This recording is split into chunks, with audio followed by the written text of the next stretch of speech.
We have three fantastic readers for you tonight, and we'll begin with Angela Medina-Felix, then Yamil Moss, and finally James Morris. Because she's on sabbatical, I'll be reading Brynn's introduction for Angela.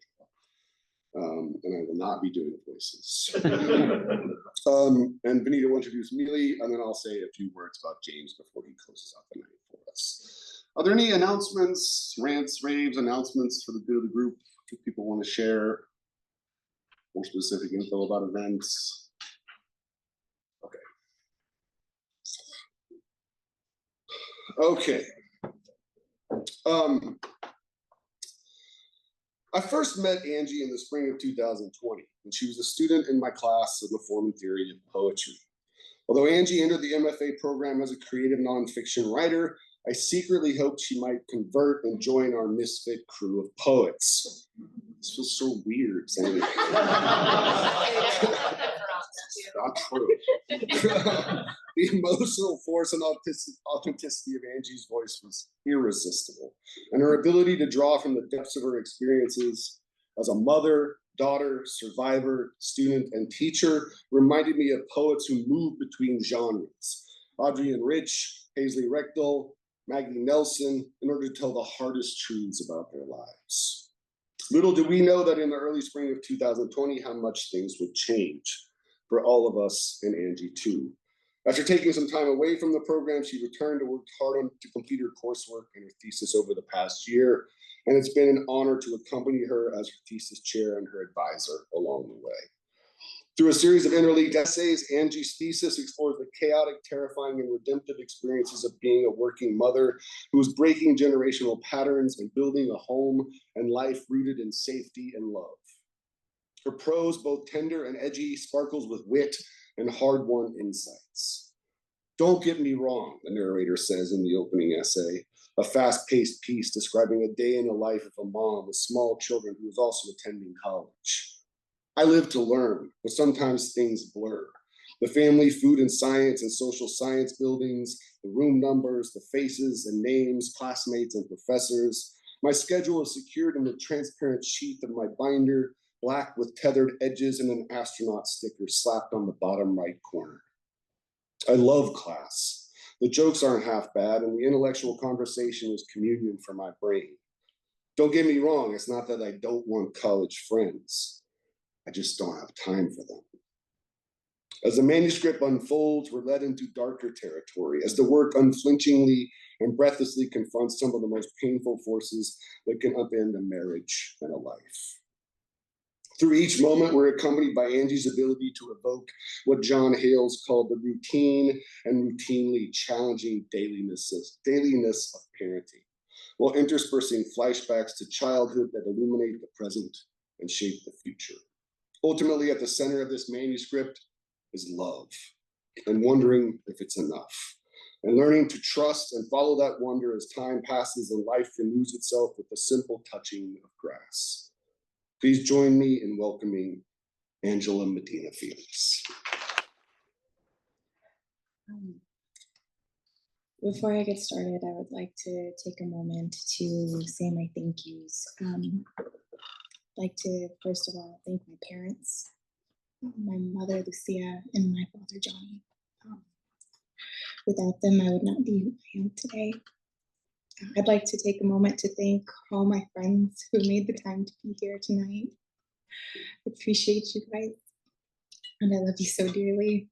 And then I would also like to take some time to thank everyone in my program, especially Stephen, John, and Jefferson. You guys have been the backbone of my experience here, and I really appreciate you. And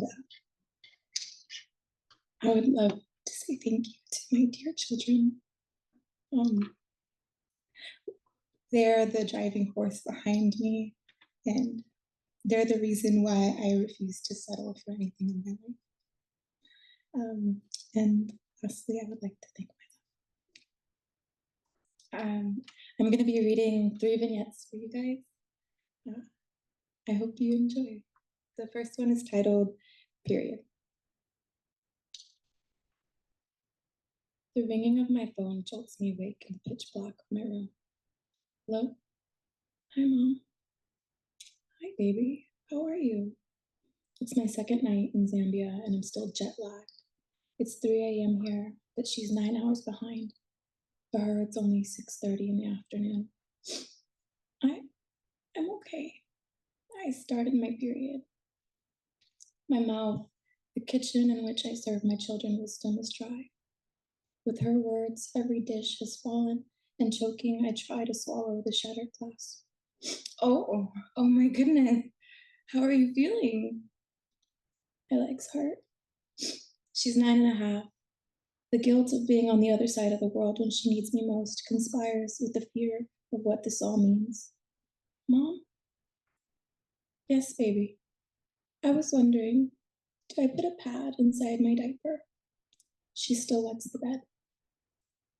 She's far from being a woman, yet I mourn her infancy and must come to terms with the fact that she is not a baby anymore.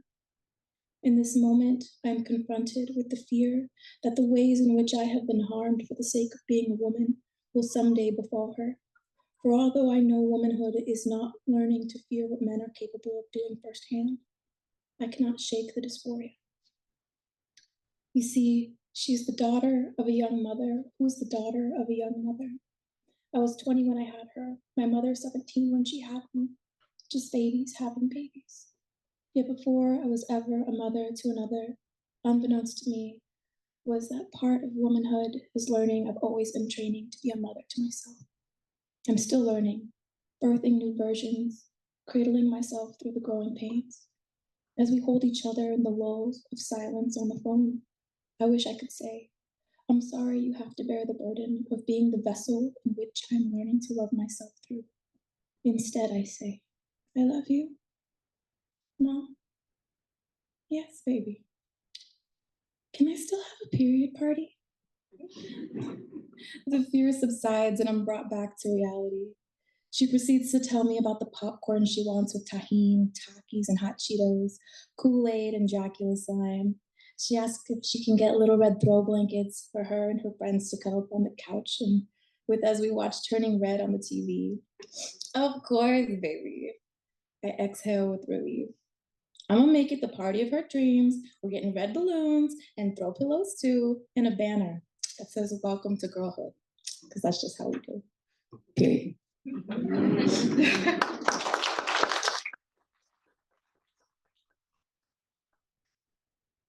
This next one is titled Enough.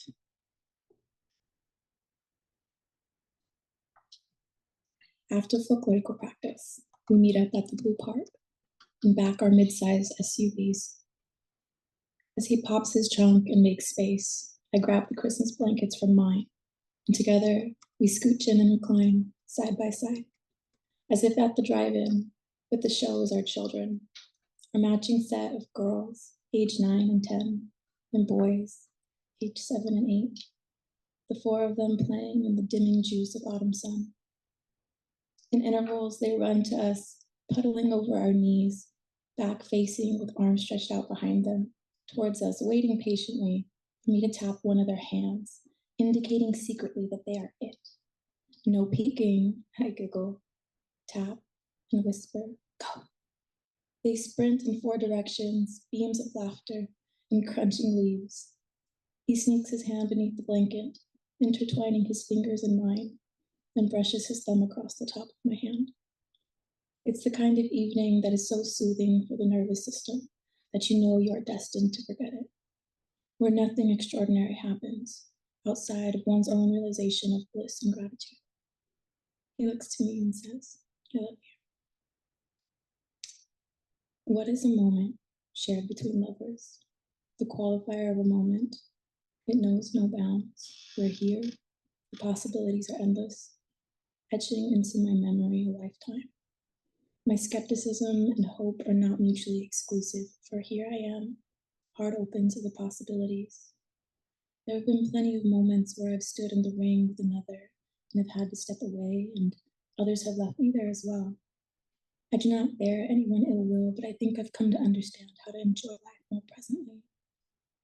Everything is subject to change, and I wonder How many more beautiful moments I will have with beautiful people who reflect just how much I've grown. And I wonder if I've found someone who would never let our moment end. I love you too. I tell him how I wish time would stand still and I could bottle up this evening. How I'm not ready for our children to grow up. He assures me that there will be plenty more nights like this. I hope it's true. But for now, I'm content. For in this moment in space and time, love is enough.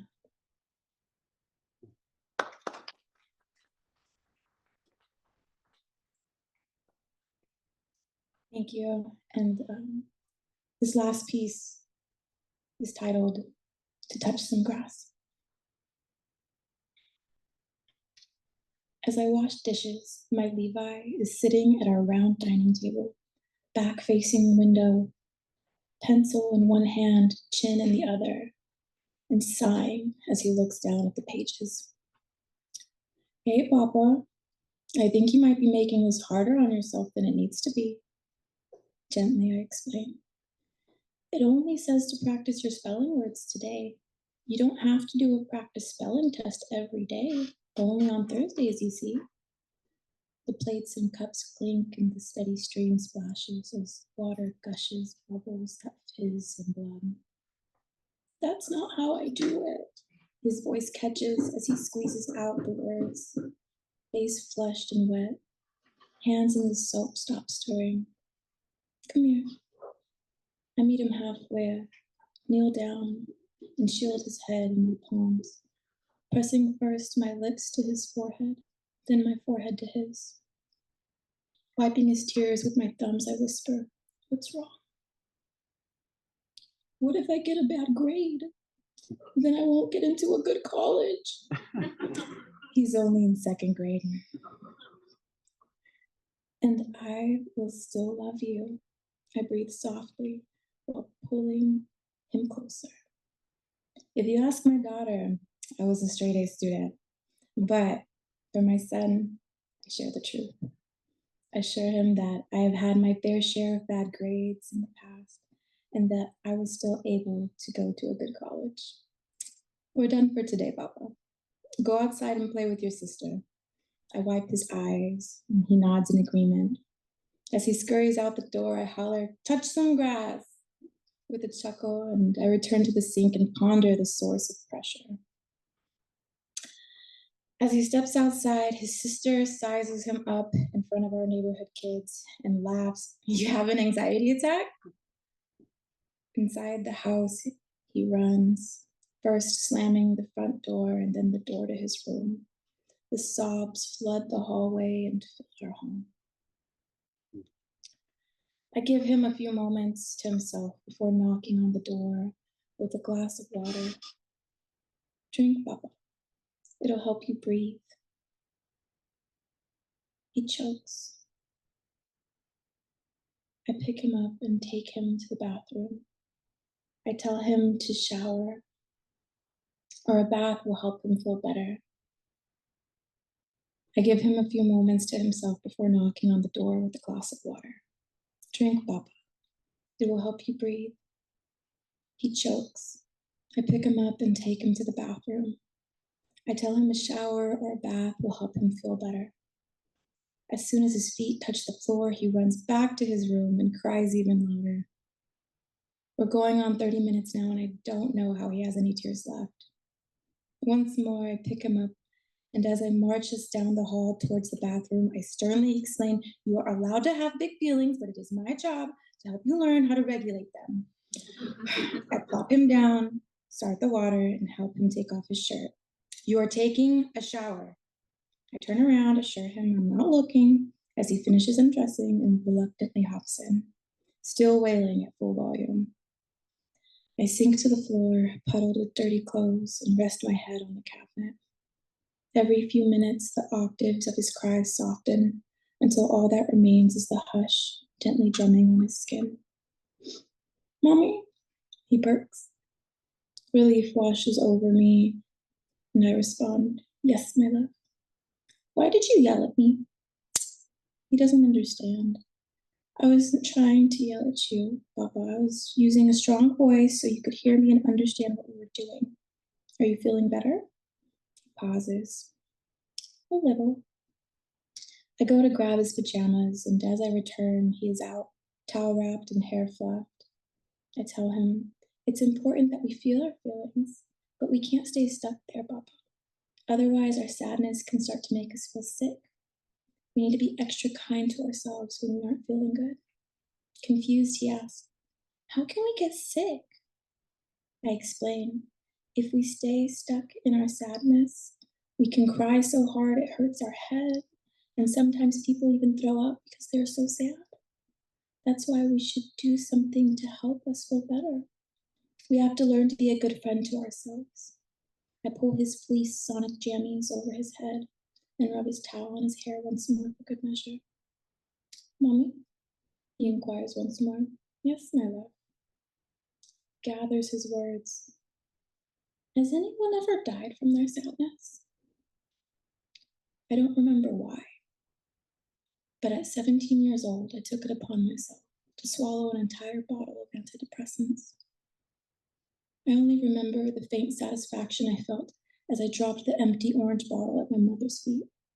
A small victory, a fleeting moment of recognition, my expectations tempered.